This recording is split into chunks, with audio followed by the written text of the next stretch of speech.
Hey everyone, Scott J-Way from Crucible Custom Props, Norfolk Slab, and all the forums here. So today we have the front room floor video because this is better light right now, and also it's a big blaster. So anyway, today we have the Field Marshal or Blaster Factory Boba Fett EE3 from Return of the Jedi. So Field Marshal, you may have seen these videos before, but if not, let me catch you up. Field Marshal Chris Vanderberg, he owns War Machine Paintball, and the Blaster Factory is just his offshoot for selling and making the blaster props. But anyway, he has scanned an original Webley, and the kit is entirely of metal, of course, except for some of the plastic parts, and wood, of course. So it's scanned from an original 1915 Webley, or 17, because the stamping on this one is 17. But as well as an original scope, and we scaled everything from known sources, and really good reference from the original props for the Return of the Jedi and the Empire Strikes Back Webley blasters. In any case, the Webley is 1-to-1 accurate to an original one, except for this one's made out of aluminum. And for the Return of the Jedi, we have, of course, completely different barrel assembly. The scope is the same as the Empire Strikes Back, except for it's flipped, turned around 180 degrees. And we have different greeblies on the stock.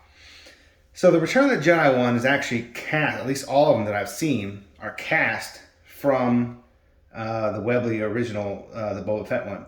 But they made multiple versions. They had ones with the barrel cut through here for the prop to explode when Luke cuts it. And they had two different tips. They have this tip, which you see, this is predominantly the one you see used, but there's also another one with a small hole as well. It's a little bit different, but they all share the same basic traits of the T-track layout.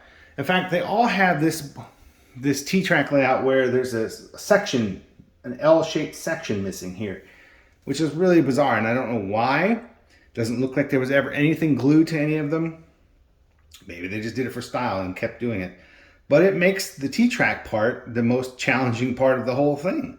Cutting those and measuring those and getting them all laid out correctly is the most time-consuming and troublesome part of this whole build. The rest is just really just assembly, prepping all the metal, and then paint.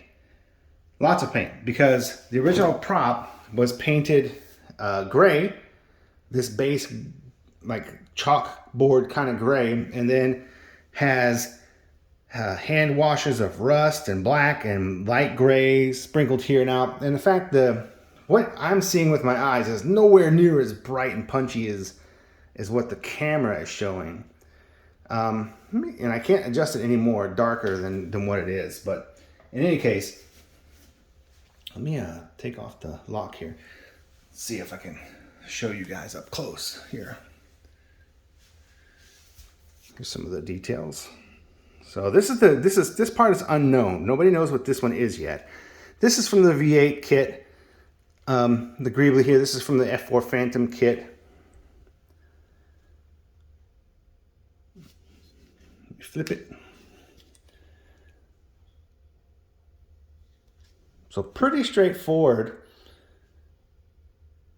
This one, of course, all his metal replicas do have working action. So we have a trigger. It's a single and double action. So that's really cool. This breech opens, but there's quite a tolerance there. So I have shimmed it up and made it completely solid to where it could open, but otherwise it would kind of wobble around. So I've made this one pretty tight. But in any case, that's the blaster, guys. So thanks for looking. Let me try and get it closer to what it really looks. It's still on the screen. It's just much brighter than what it really looks like to your eye, but it's pretty accurate. I've got most of the correct shading spots that they did with one of the main hero originals anyway, but they all differ quite a bit. Anyway, there it is, guys. Thanks for watching.